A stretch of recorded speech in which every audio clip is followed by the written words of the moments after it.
நடிகர் திலகம் செவாலியை சிவாஜி கணேசன் அவர்களின் திரைப்பயணத்தில் 1965ஆம் ஆண்டு வெளிவந்த திரைப்படம் பழனி. பீம்சிங் அவர்களின் இயக்கத்தில் வெளிவந்த இந்த திரைப்படத்தில் Sivaji Ganesan, Devika, S.S. Rajendran, R. Muthuraman, T.S. Balaiah, M.R. Radha, Nagesh, Sriram, Pushpalatha, Sivakami மற்றும் பலரும் நடிச்சிருந்தாங்க.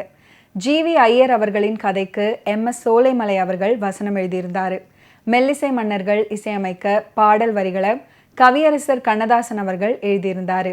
பாரத மாதா பிக்சர்ஸ் நிறுவனத்தின் சார்பில் திரு A.P. சின்னப்பன் அவர்கள் ப்ரொடியூஸ் பண்ணார். கன்னட மொழி வெற்றி படமாக பூதனா அப்படின்ற படத்தை தழுவிதான் பழனி திரைப்படம் உருவானது. அந்த படத்தை பிரபல இயக்குநர்களான G.V. ஐயர் மற்றும் P.S. கோபாலகிருஷ்ணன் ஆகியோர் இணைந்து இயக்கியிருந்தாங்க. கன்னட சூப்பர் ஸ்டார்களான ராஜ்குமார், கல்யாண்குமார் மற்றும் உதயகுமார் ஆகிய 3 பேரும் இணைந்து நடித்த ஒரே திரைப்படமாகும். இந்த படம் வினோபாபா அவர்களின் பூதான் இயக்கத்தை அடிப்படையாகவும் எழுத்தாளர் K. சிவராம் கரந்த் அவர்களின் சொம்மன டூடி அப்படின்ற நாவலையும் தழுவி உருவானது. நாவலின் உரிமையை நேரடியாக தரமறுத்த எழுத்தாளர் K. சிவராம் கரந்த் அந்த கதையை அடித்தளமாக வைத்து திரைப்படம் எடுக்க அனுமதி அளித்ததாக உதவி இயக்குநராக பணியாற்றிய திரு S.K. பகவான் அவர்கள் குறிப்பிட்டிருக்கிறாரு. இந்த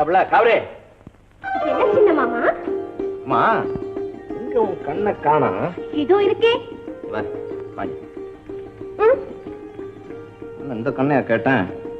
கண்ணு மொழி மாதிரி கருப்பா இருக்குமே நவாப்பழம். நவாப்பழத்தை கேட்டேன். எங்க? ஓ அதுவா? அது ஆத்தோரத்துல மரத்துல இருக்கும். அங்க இருந்து பறிச்சுக்கிட்டு வந்தனே, அதத்தான் எங்கன்னு கேக்குறேன். பறிச்சுட்டு வந்தவங்க வெச்ச இடத்துல போய் பார்க்கணும். ஏன் வச்ச இடத்துல எடுத்து வந்தா குறைஞ்சு போயிடுவீங்களா நீங்க? அதிகாரம் பண்றவங்களுக்கு கை காலு நல்லா தானே இருக்கு. பாரு, வர வர உனக்கு குறும்பு ரொம்ப அதிகமா போச்சு. இரு, எங்க அண்ணா வரட்டும் பேசிக்கிறவன். இருங்க, எங்க மாமா வரட்டும், நானும் பேசிக்கிறேன். ஐயா, படையெல்லாம் போட்டியா? எல்லாம் தயாரா இருக்கு. ஆனா முக்கியமானதை காணோம்னா என்னையா? நவாப்பழம் இது இருக்கு மாமா. நான் கேட்டது நீ ஏண்டா உன் பொஞ்சாதீங்க. அவங்களுக்கு தலைவலியா படுத்துக்கிட்டு இருக்காங்க. அப்படியா? வேலு, நீ போய் என்னன்னு பாரு. வீட்டுக்கு மருமக சுமங்கலி, அதெல்லாம் சாம்பிராணி போடக்கூடாது. ஓடு ஓடு. தலைவலி என்ன உயிரா போயிடும். எந்திரிச்சு வா. என்னால முடியாது, என்ன தொந்தரவு பண்ணாதீங்க. அண்ணன் காத்துக்கிட்டு இருக்காரு. இப்ப நீ மரியாதை வரப்போறியா இல்லையா? நல்லா வந்து மாட்டிக்கிட்டே இந்த துரியோதன கூட்டத்துக்குள்ள. என்னைக்கு தான் எனக்கு விடிவு காலமோ? வாய மூடு, பேசாம வா.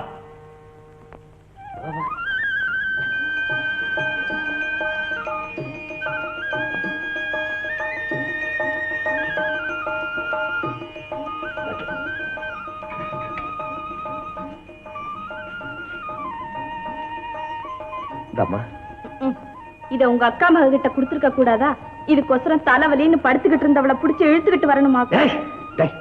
சும்மா அம்மா, அது எங்க அக்கா பொண்ணா இருந்தாலும் எங்க வீட்லயே வளர்ந்த பொண்ணு, கல்யாணம் ஆகாத பொண்ணு, கட்டிக்க விடாது. நீதான் வீட்டுக்கு மருமக, நீதான் கட்டிக்கணும். அண்ணன், இவன் நம்ம குடும்பத்துக்கு சரிப்பட்டே வர மாட்டான். யாரா எந்தெந்த இடத்துல வைக்கணுமோ அங்கதான் வைக்கணும். நானும் பாத்துக்கிட்டே வரேன். கொஞ்ச நாள் அவங்க ஒரு மாதிரிதான் இருக்காங்க. மட்டும் மரியாதை கிடையாது.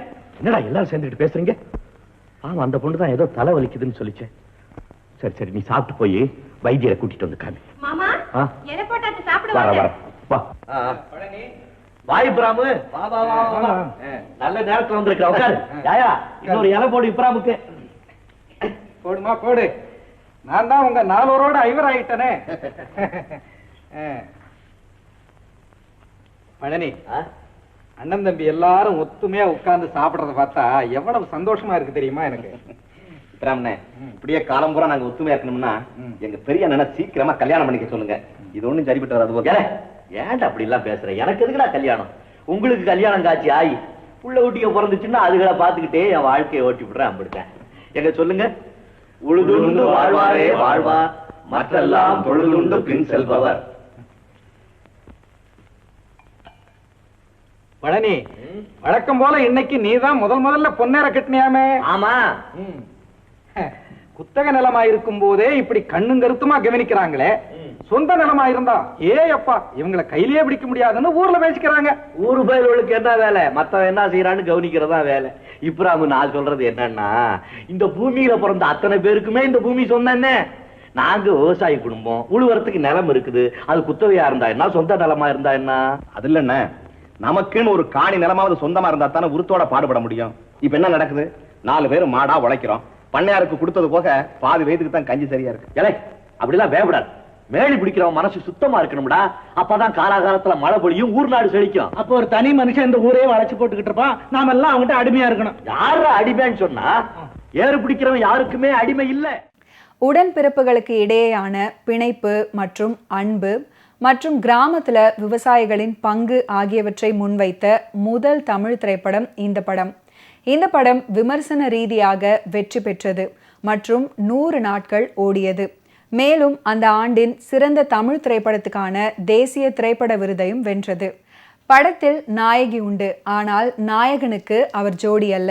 2 டூயட் பாடல்கள் உண்டு, ஆனால் அவை நாயகனுக்கு கிடையாது. படத்தில் ஒரு சண்டை காட்சி உண்டு, ஆனால் அது நாயகனுக்கு கிடையாது அப்படின்ற ஆச்சரியம் ஒரு புறம். தமிழகத்தின் உயிர் நாடியான விவசாயத்தையும் விவசாயிகளின் வாழ்வு சார்ந்த பிரச்சனைகளையும் நுனிப்புல் மேய்தல் அப்படின்ற மாதிரி இல்லாம தமிழ் படங்கள் மேம்போக்காக பேசிய காலகட்டம் அது.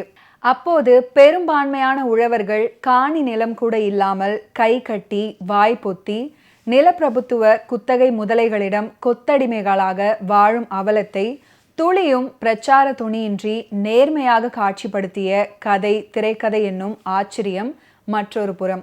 இந்த 2 ஆச்சரியங்களும் ஒரு புள்ளியில் சேர்ந்த போது உருவாகிய திரைக்காவியமே பழனி.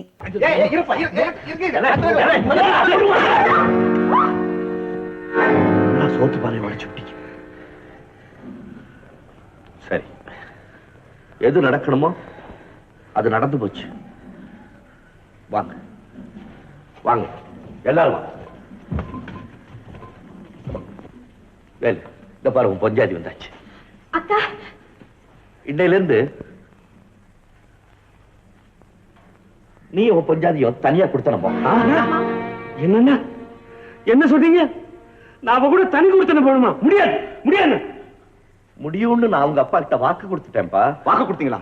எதை வச்சு வாக்கு கொடுத்தீங்க? என் தம்பிக மேல எனக்கு நம்பிக்கை இருக்கிறதுனால அந்த மாதிரி வாக்கு கொடுத்தேன். அது தப்பாப்பா? ஆயா, அவங்க தனியா போறதுக்கு வேண்டிய சாமான் சட்டெல்லாம் எடுத்து வை. தவள அங்கே நில்லு. அண்ணா, என்ன எல்லாரும் முன்கோபின்னு சொல்லுவீங்க. ஒரு நாளைக்கு என்னாலதான் சண்டை வந்து நம்ம குடும்ப பிரியும்னு பயந்துகிட்டு இருந்தேன். அந்த பெருமையை நீங்களே தெரிவிட்டீங்களா? நல்லா இருக்குண்ணா, இது நல்லா இருக்கு.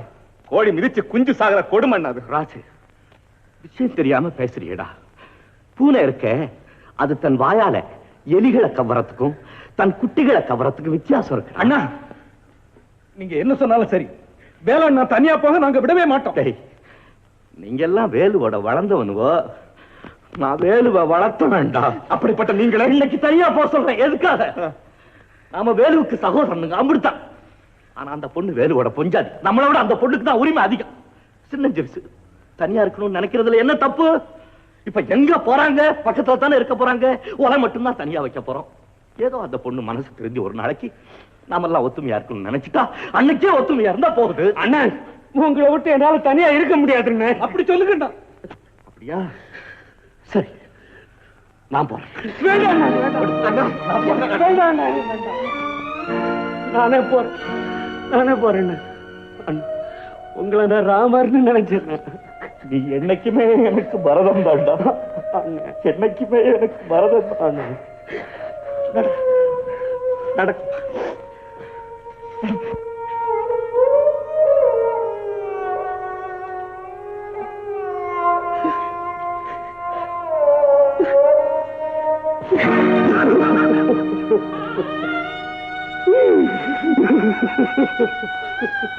மாமா, என்ன இது? நல்லா இருக்குண்ணா, நல்லா இருக்கு. நீங்களே தனியா போக சொல்லிட்டு நீங்களே அழுகிறது நல்லா இருக்கு. என்ன செய்வேன்டா? கடவுள் என்ன சோதிக்கிறான்டா. நான் என்ன செய்வேன்? நாம மறுபடி 4 பேரும் ஒரு தாய் வயிற்றுல பிறக்க போறதில்லை. ஏதோ பிறந்தோம், ஒன்னாவே வாழ்ந்து ஒன்னாவே செத்து போயிடலாம் நினைச்சு ஒருத்தன் என்ன விட்டு போயிட்டான்டா. போயிட்டான். நான் ஒண்ணு சொல்றேன், தப்பா நினைச்சுக்காதீங்க. தப்பா நினைச்சுக்க மாட்டீங்க. இனிமே நீங்க என் கூட பேசாதீங்க, என் கூட பழகாதீங்க, என் கூட ஒண்ணா உட்காந்து சாப்பிடாதீங்க. நாளைக்கு நீங்களும் வேலை மாதிரி என்னை விட்டு பிரிஞ்சு போக வேண்டிய நிலைமை வந்துருச்சு. பிரிஞ்சு போயிட்டீங்கன்னா நான் என்னடா பண்ணுவேன்? எனக்கு இருக்கிறது 3 தம்பிக்கு, ஆனா ஒரே ஒரு மனசு தானடா எனக்கு இருக்கு. அண்ணா அண்ணா, உங்க மேல நாங்க வச்சிருக்கிற ஆசை இருக்கு.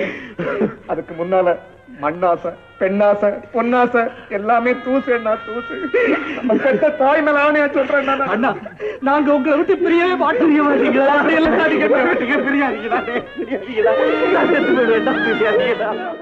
பழனி திரைப்படத்தில் அமைந்த ஒரு அற்புதமான பாடல் தான் ஆரோடும் மண்ணில் எங்கும் நீரோடும் அப்படின்னு தொடங்கக்கூடிய பாடல். இந்த பாடலை TM சௌந்தரராஜன், சீர்காழி கோவிந்தராஜன் மற்றும் PB ஸ்ரீனிவாஸ் இணைந்து அற்புதமாக பாடியிருப்பாங்க. ஆரோடும் மண்ணில் எங்கும் நீரோடும், ஏரோடும் என்றும் நம்ம தேரோடும், போராடும் வேலை இல்லை, யாரோடும் வேதம் இல்லை, ஊரோடும் சேர்ந்துள்ளன. ஆரோடும் மண்ணில் எங்கும் நீரோடும், ஏரோடும் என்றும் நம்ம தேரோடும்.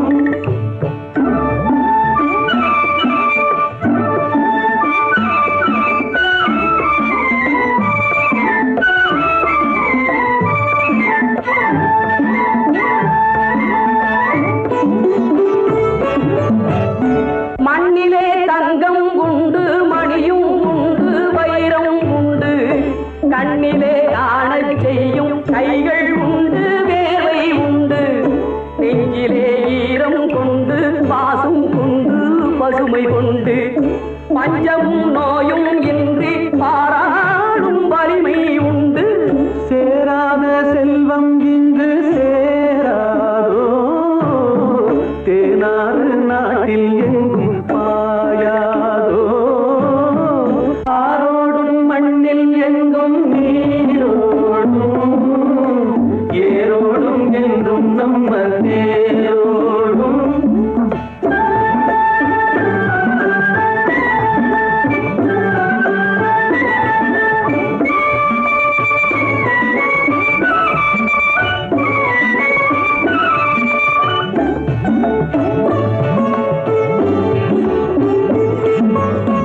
பச்சை வண்ண சேலை கட்டி முத்தம் சிந்தும் நெல்லம்மா, பச்சை வண்ண சேலை கட்டி முத்தம் சிந்தும் நெல்லம்மா, பருவம் கொண்ட பெண்ணை போலே நாணம் என்ன சொல்லம்மா, நாணம் என்ன சொல்லம்மா. அண்ணன் தம்பி நால்வர் உண்டு, என்ன வேண்டும் கேளம்மா, அறுபடை காலம் உந்தன் திருமண நாளம்மா, திருமண நாளம்மா. போராடும் வேலை இல்லை, யாரோடும் வேதம் இல்லை, ஊரோடும் சேர்ந்துள்ளதா. ஆரோடும் மண்ணில் எங்கும் நீரோடும், ஏரோடும் என்றும் நம்ம தேரோடும்.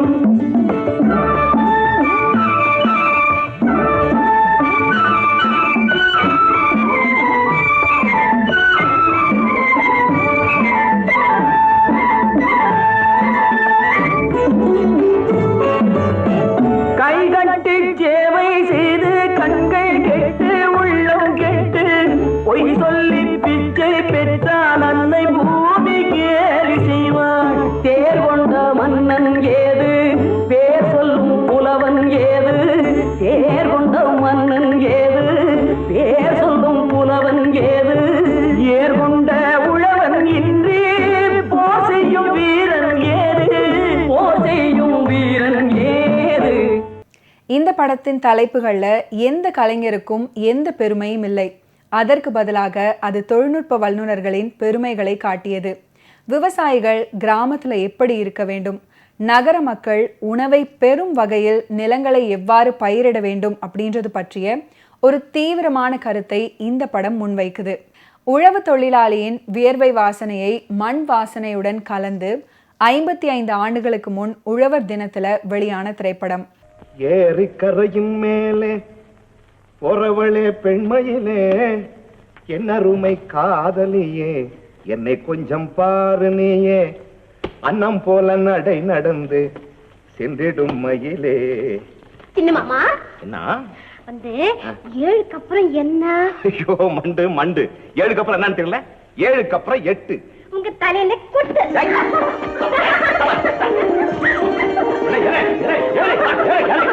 என்னங்க இந்த காவேரி வந்து அதாவது 7க்கு அப்புறம் என்னன்னு சின்ன மாமா கேட்டுச்சு. நான் 8ன்னு சொன்னேன். உன் தலையில குட்டுன்னு குட்ட வருது மாமா. ஐயோ கதையை மாத்திட்டா. ஓடாங்கிட்டு இருக்கு பாரு.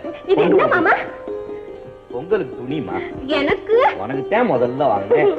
பாரு இப்ராம சொன்னாரு, இதான் பட்டணத்து பொண்டு எல்லாம் கட்டிக்கிறாவளா? இப்ப கட்டிக்க. எலை தம்பி, என்னண்ணா? இது உனக்கு, இது முத்து பயலுக்கு, எனக்கு.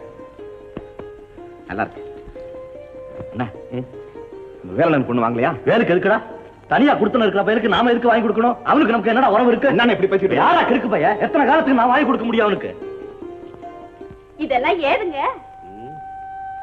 உங்களுக்குன்னு உனக்கு எனக்கும் நான் தான் வாங்கிட்டு வந்தேன். அப்படின்னா 100 ரூபாய்க்கு வாங்கிட்டு வந்திருக்கீங்க. நான் உங்களை என்னமோ நினைச்சேங்க. நீங்க இந்த மாதிரி எப்போ நடந்துகிட்டா நான் எங்க வருத்தப்பட போறேன்?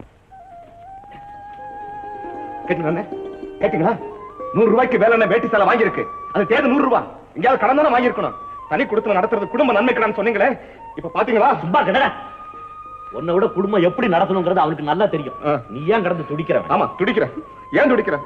உங்களால உலகமே தெரியாத வேலை பறிகொடுத்தவே நினைச்சு துடிக்கிறேன். பெண்டாட்டி ஆசை நிறைவேற்றுறதுக்காக வேண்டி மத்தவங்க கிட்ட பல்ல காட்டு கடனை வாங்கிட்டு நாளைக்கு முச்சந்தில நிக்க வேண்டிய கொடுமையை நினைச்சு துடிக்கிறேன் நான். எனக்கு இருக்கு வாடா குந்துடாங்க. உனக்கு விஷயம் தெரியாது. உனக்கு மட்டும் என்ன, அந்த பொண்ணு கூட தெரியாது. தெரிஞ்சிச்சு வேலு பையனை போட்டு கொட்டா கொடன்னு குறைஞ்சு விடுவான். நான் தான் வெளியே தெருவ சொல்லாதேன்னு சொல்லி இப்ராம் கடையில இருந்து 50 துணி அவனுக்கு வாங்கி கொடுத்தேன்.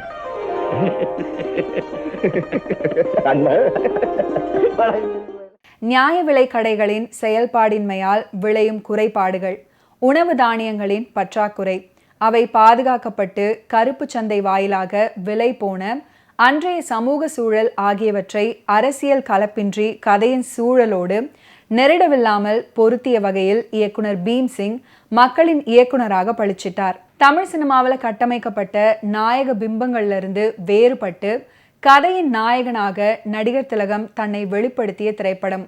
எளிய கிராமிய சாமானியனாக படத்தில் அவர் ஏற்ற பழனி கதாபாத்திரம் அவரது தன்னிகரற்ற நடிப்பாற்றலால் இன்றும் பேசும் பொருளாக இருக்கு. 100 படங்கள்ல கதாநாயகனாக நடித்த பிறகும் நல்ல கதைக்காக தன்னை அர்ப்பணிக்கும் அவரது தொழில் பக்தி அவரின் இந்த 101வது படத்தை சிறப்பு தாங்கி நிற்கிறது. இனிமே இந்த வீட்டுல ஒரு நிமிஷம் கூட இருக்க கூடாது.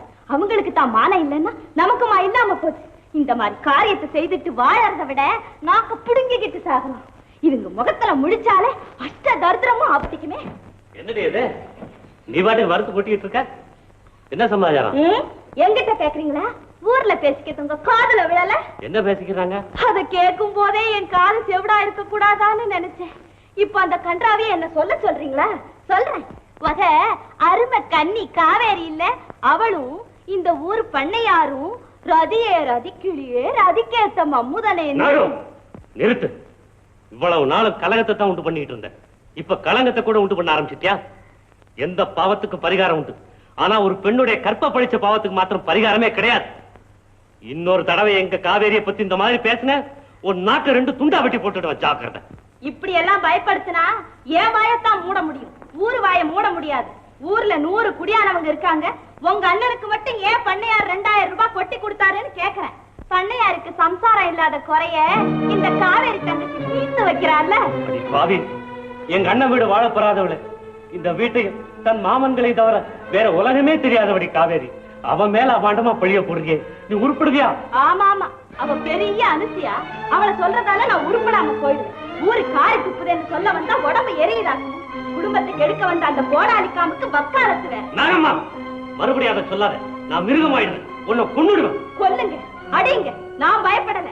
ஆனா காவேரி துப்பு கட்டவன், மானம் கட்டவன், ஒழுக்கம் கட்டவன். ஏது பேசி? எனக்கு என்ன தெரியும்? மறைக்காத, சொல்லு. யார் கொண்டு வந்து? திருட்டுத்தனமா வேற யார் கொண்டு வந்து வச்சிருப்பா? உங்க அண்ணன் வீட்டுலதான் மாடு கண்ணு போட்டுச்சுன்னு கும்மாளம் போட்டாங்களே. கறந்த முதல் பால் தம்பி குடுக்கலாம்னு எங்க அண்ணன் தான் ஆசையா கொண்டு வந்திருப்பார். பேசினத சகிக்க முடியாத அவ சொல்ல கேட்டுத்தான் மனம் நொந்து போய் பேசாம வச்சுட்டு போயிருக்காரு. அண்ணா, நான் என்ன பாவம் பண்ணணும்? இந்த பிசாசு எனக்கு மனைவியா வந்து வாச்சிருக்கான். காவேரி, என்ன மாமா என்ன மாமா அப்படி பாக்குறீங்க? இல்லம்மா, வேலை ஐயோ மாமா,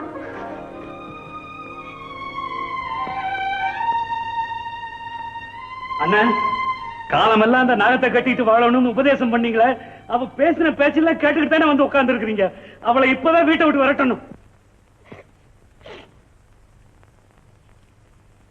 ஏண்டா கோச்சுக்கிறேன்? இப்ப என்ன நடந்து போச்சு? உன் பொஞ்சாதி என்ன சொல்லிட்டா? வீட்டுக்கு பெரியவன் ஒரு தடிப்பைய இருந்தோம், வயசுக்கு வந்த பொண்ணை கல்யாணம் காட்சின்னு பண்ணி கொடுக்காம வீடு வயலு வீடு வயலுன்னு சுத்திக்கிட்டு இருக்கானே, அந்த பொண்ணை பத்தி ஊர்ல 4 விதமா பேசினா நம்ம குடும்பத்துக்கு தானே கெட்ட பேருங்கிறதுக்காக உன் பொஞ்சாதி அப்படி எனக்கு ஞாபகப்படுத்திருக்கிறாடா, ஞாபகப்படுத்திருக்கிறா. அண்ணன், இருக்கட்டும் இருக்கட்டும்.